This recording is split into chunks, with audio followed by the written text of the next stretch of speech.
Brother lads, welcome back to the Kosi Arsenal podcast. My name is Kosi. Welcome back to a brand new video. What is going on with the Benjamin Šeško situation? And will Arsenal go back for Ollie Watkins in the summer? Obviously, we made a bid around 40 million euros. Villa were very, very expectant of Arsenal to go back and raise the bid. We didn't do that. So in the summer, will Arsenal get another chance to sign Ollie Watkins? And will we look at Ollie Watkins as one of the strikers that we want to sign come June and July? Obviously, there is a lot of talk that Arsenal will sign a striker, but in the number one priority is Alexander Isak. In number two is Benjamin Šeško. There was a big report from TalkSport in January that Arsenal had been picked by Benjamin Šeško over Chelsea and Manchester United. Then, if he picked us, why did that deal happen, and what does that mean for this the foreseeable future, especially come this summer? Let's talk about strikers. Let's talk about Benjamin Šeško and Ollie Watkins. Hit the like button, subscribe to the channel as well. We will compare them as well, Watkins and Šeško. But let me know in the comment box below. Do you think Šeško is better? Do you think Watkins is better? How much would you be willing to spend on Watkins, and how much you'd be spending on Benjamin Šeško? So let's start off with that big report from TalkSport. Alex Crook confirming in January that Benjamin Šeško is already convinced by the Arsenal project. He would love to join Arsenal, and he has already okayed his move to Arsenal over Chelsea and Manchester United. Now, obviously, in January, what people didn't realize is so many clubs were looking to sign a new number 9. There was a lot of talk. Who is going to go where? Are we going to see Osimhen moving? Are we going to see John Duran moving to either, Chelsea or Manchester City or Arsenal? There was a talk of Omar Mamouche, who ended up at Manchester City. There was a lot of demand of strikers. Of course, with Manchester United offloading, Marcus Rashford and Anthony, there was thought that they would actually go and get a striker or just a forward in general, which didn't happen. But they were looking to get one. Arsenal as well, with Gabriel Jesus' injury and Saka's injury, it was a no-brainer. It was inevitable that Arsenal were going to look at opportunities for forwards in the market. We did that. And I'll tell you all the players in terms of forward positions that we looked to sign and we didn't get. So it was crazy with forwards. But what is true is that Chelsea, Arsenal, and Manchester United all went in for Benjamin Šeško in January. Now, RB Leipzig have a problem. They're out of the UEFA Champions League, but they are looking to qualify for the UCL through their league position this campaign. So they say, we're not going to sell our best striker. We're not going to sell our man at this point in time, just because you guys have a bunch of money, just because you guys are desperate. Arsenal, you've lost Jesus, you're desperate. We're not going to give you Šeško because you're desperate. It leaves us in a very, very weird position. Same happened with Chelsea, same happened with Manchester United. But the key to this deal is Benjamin Šeško himself. Remember, in the summer, Arsenal had done a lot of work on this deal, but so did Chelsea as well, and so did Manchester United. And we all wanted to get him in the summer because his release clause was less than, if I remember correctly, it was less than 60 million euros. So around 57 million euros, around there. It was a very, very cheap deal. And therefore, Arsenal thought, listen, this could be a massive major opportunity for us to go out there and get Benjamin Šeško. But Šeško decided to stay at RB Leipzig in the summer. Now, Alex Cook and TalkSport are saying that the position in which Arsenal are on the agenda for Šeško has not changed. The player looks at Arsenal as his prime destination. He would love to go to Arsenal. He's not thinking about Chelsea. He's not thinking about Manchester United. Looks like they have to look anywhere else. And for Manchester United, I can concretely say they have big interest in Victor Gyökeres. So the rest might be between Arsenal and Chelsea. Obviously, there is Juventus. They have signed Randal Kolo Muani on loan. Will they make that public, permanent, and then don't try to sign Šeško? We know that Juve look at Šeško as one of their long-term targets to replace Dusan Vlahovic. Basically, what this means is this. In the summer, should this still have happened, Arsenal are in pole position because the player was convinced about the project and his role. The reason as to why Šeško decided to stay at RB Leipzig, I've had two reasons. One is he wanted to cement his position, but also develop better in an environment that actually favors him. And he was promised by RB Leipzig that his wages were to be jumped up, but also his role in the project was going to become a little bit a little bit more important. And this season you've seen it. He's not scored a lot of goals yet, but he's played a lot of minutes alongside other forwards, right? And with RB Leipzig spending 75 to 80 million euros on Xavi Simons, they expect some big money to be coming in. So they told him in the summer, stay for one more season, and they gave him a guarantee that should a club come in seriously for you in the next summer, we will let you go. So he's got that gentleman's agreement that he can be left to go, he can be left to let leave in the summer if a genuine offer comes in.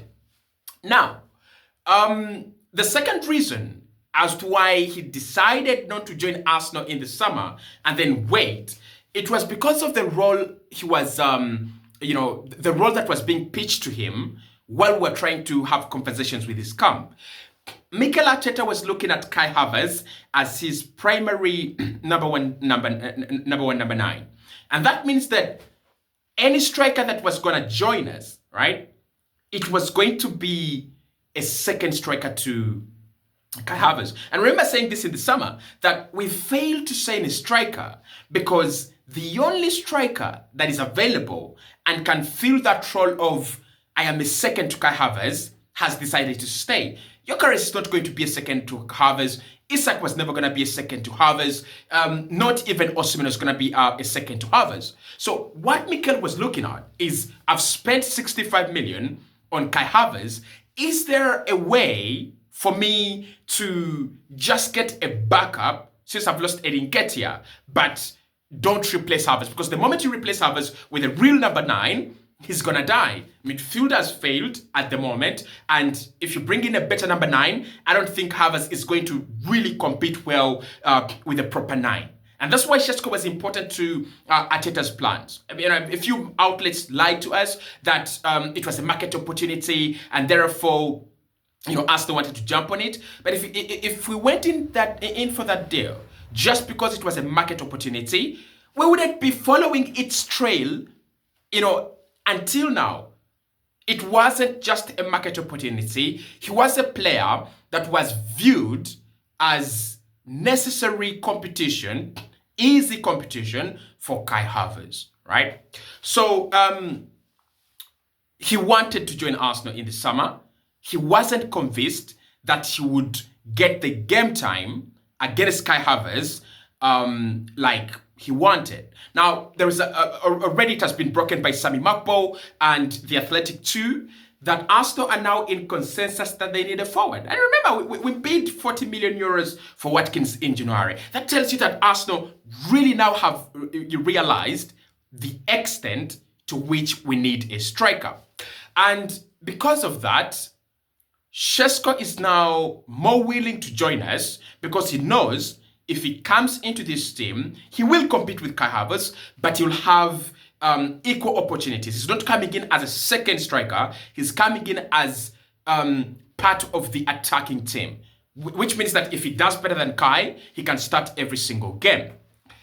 What this means for the summer is quite very interesting because all the outlets and all the journalists that we trust, Fabrizio, David Onstein, Sami Makpo, to name but a few, they are saying Arteta's dream is Isak, right? Obviously, the Daily Mail did an exclusive where they said that if it's going to cost 150 million, then Arsenal are not in that race, right? They will not afford him. They will not go in there.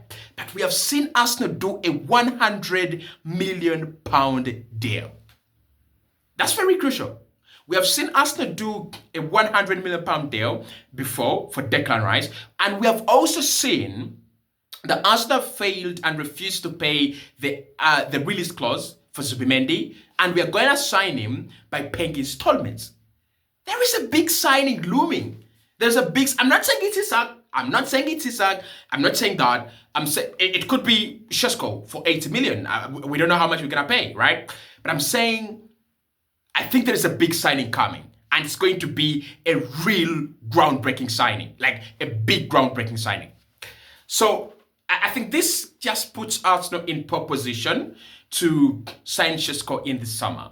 Now, what I can say is I've seen a couple of good reports saying that Mikel Arteta and Arsenal would prefer to get a few affordable players, around 3-4 affordable players. We're talking 70 million, 50 million, 60 million, rather than spending a whole chunk on one player, like 150 million on Alexander Isak. Remember, we need a winger, we need a striker, and that midfield needs reinforcements. And of course, Neto, for me, I don't see Neto becoming our number 2 goalkeeper permanently. So I think we will sign a goalkeeper in the summer, like another goalkeeper in another summer. It happens all the time with Arsenal.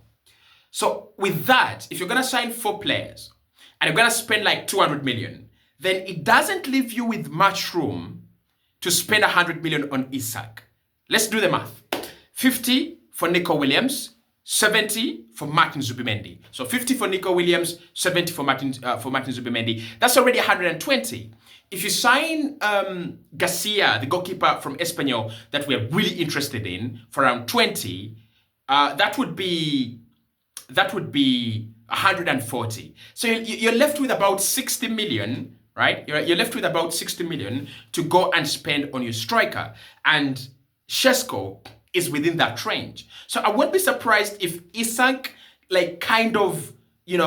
grinds on as a deal, but Arsenal end up with Šeško, Williams, Zubimendi, and by the way, we shall do that story on how Arsenal's new attack will look like and what we will look like when Zubimendi comes in and all these other players that Mikel Arteta sees as priority. But I want to say Šeško is a big possibility. If you don't like him, you better start praying now. Like me, I don't like him. I don't treat him. He's average.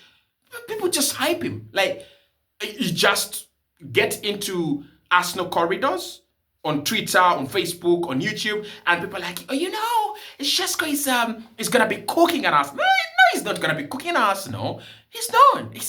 He might cook. Honestly, I don't want to be very negative, but I am not a big fan of Šeško, honestly.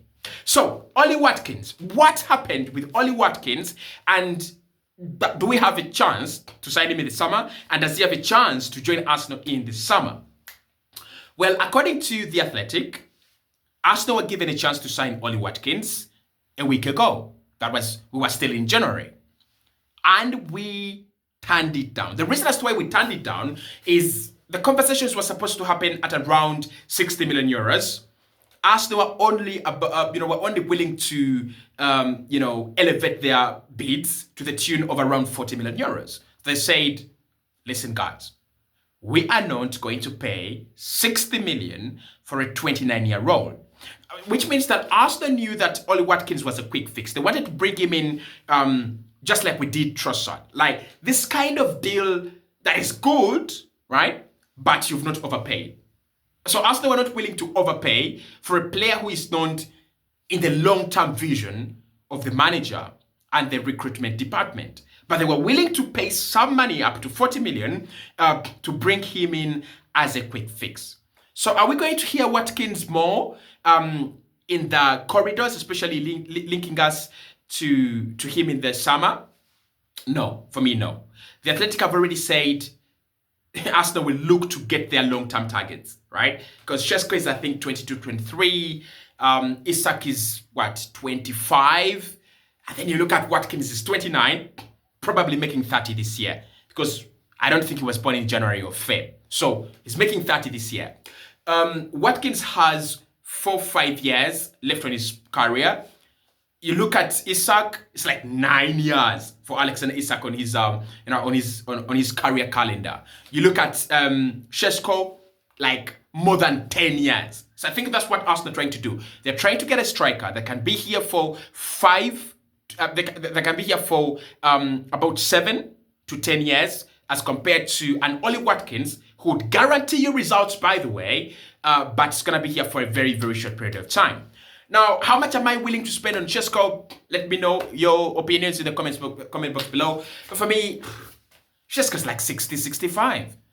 I don't even understand why they kind of renegotiated his release clause. 60, 65, that is his valuation at the moment. I mean, I've seen RB Leipzig officials hype him. He's one of the informed strikers, most wanted strikers in the world. Yeah, definitely. I mean, do we have a shortage of strikers on the market? No, we do. Because Duran is gone now. So we are looking at Endrick. We are looking at Vitor Roque at Barcelona. I think those are unwanted players that anyone could sign.